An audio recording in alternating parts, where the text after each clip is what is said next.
Bruce Lee lost fights, real ones, on real streets, as a teenager in Hong Kong, before the world knew his name. But by every account from people who knew him, there's something he almost never lost: the fight happening inside his own head. That's not a coincidence. It was a deliberate mental discipline, built the same way he built everything else, through repetition, philosophy, and total refusal to let his mind work against him. This is the story of the one rule that mattered more to Bruce Lee than any punch or kick he ever threw. We tend to remember Bruce Lee for his physical speed, the blur of his hands on camera, the impossible-looking kicks. But almost everyone who trained with him or studied his writings points to something else as the real foundation of his ability. What was happening in his mind before, during, and after every confrontation. Physical skill fails under pressure all the time. What Bruce Lee understood, and what he built an entire personal philosophy around, is that the mind usually loses the fight before the body ever gets the chance to. As a teenager in Hong Kong, Bruce Lee was involved in a number of street fights, some of which, by his own later accounts and those of people close to him, he did not win. Rather than treating those losses purely as failures, he became increasingly interested in what separated a fighter who stayed composed under pressure from one who didn't.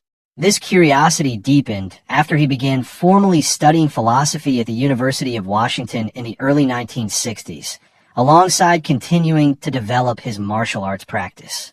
Lee drew from a wide range of philosophical traditions, including elements of Taoist and Zen thought, and began applying those ideas directly to his approach to combat, treating the mind, not just the body, as something that needed deliberate training.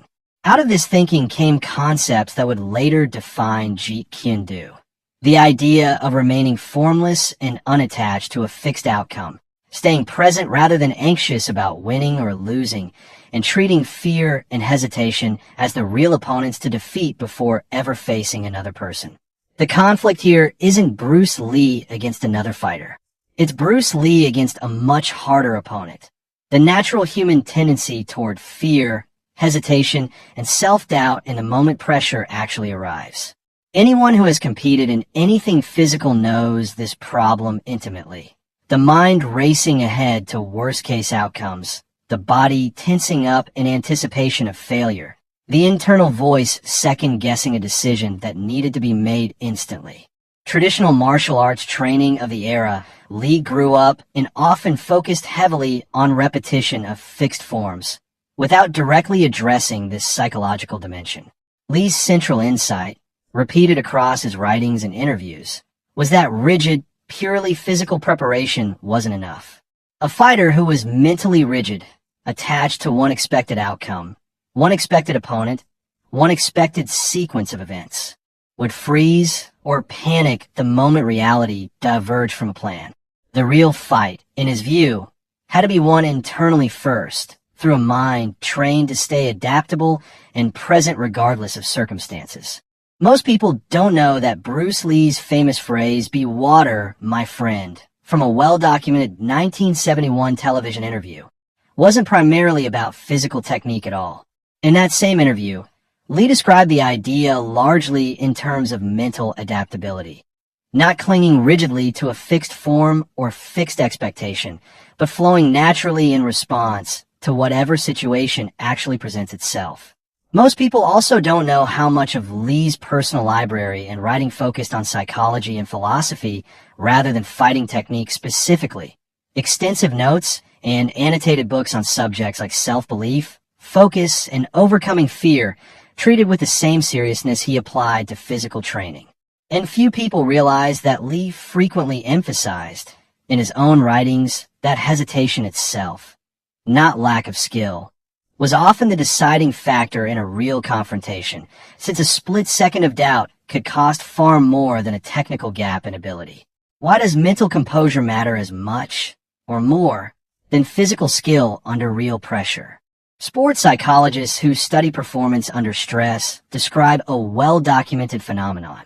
Under sudden pressure, physical technique deteriorates rapidly if the mind is preoccupied with fear of failure rather than present moment awareness of the situation. This is sometimes described as the difference between outcome focus, fixating on winning or losing, and process focus, staying attentive to the actual moment-to-moment reality in front of you. Bruce Lee's philosophy, built years before this became a mainstream concept in sports psychology, essentially describes the same distinction. By treating attachment to a fixed outcome as the enemy, and cultivating presence and adaptability instead, he was training a psychological skill that modern performance research now considers foundational to handling pressure, in fighting, and in nearly any high-stakes situation. This same principle, training the mind to stay composed under pressure rather than fixating on outcomes, echoes across other high performers in very different fields.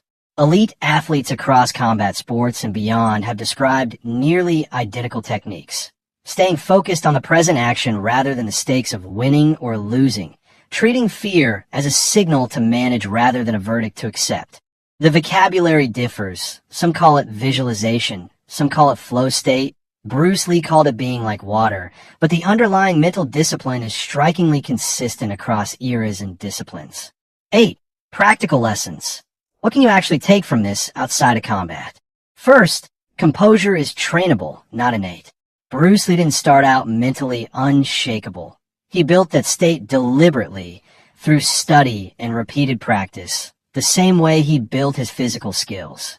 Second, attachment to a specific outcome often causes the very failure you're afraid of.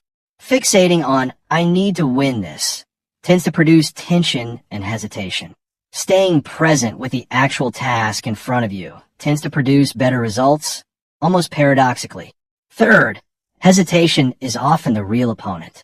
In negotiations, difficult conversations, or high-pressure moments of any kind, the gap between good outcomes and bad ones is frequently decided by a split second of doubt, not by a lack of underlying skill. Bruce Lee lost fights as a young man. He was human and imperfect and not invincible, despite the legend that grew around him. But what made him genuinely different wasn't a magical absence of fear. It was a deliberate, disciplined refusal to let that fear win a fight happening before any punch was ever thrown. That's a rule that has nothing to do with martial arts skill and everything to do with how a person chooses to meet pressure. The real question this leaves you with isn't whether you could beat Bruce Lee in a fight. It's whether you've ever deliberately trained a fight that happens in your own head before the real one even starts. 10. Call to action. If this changed how you think about pressure and composure, subscribe. We're breaking down the real mental discipline behind history's most driven minds. Comment below, what's the fight in your own head you're still working on winning? And tell us which legend's mindset we should break down next.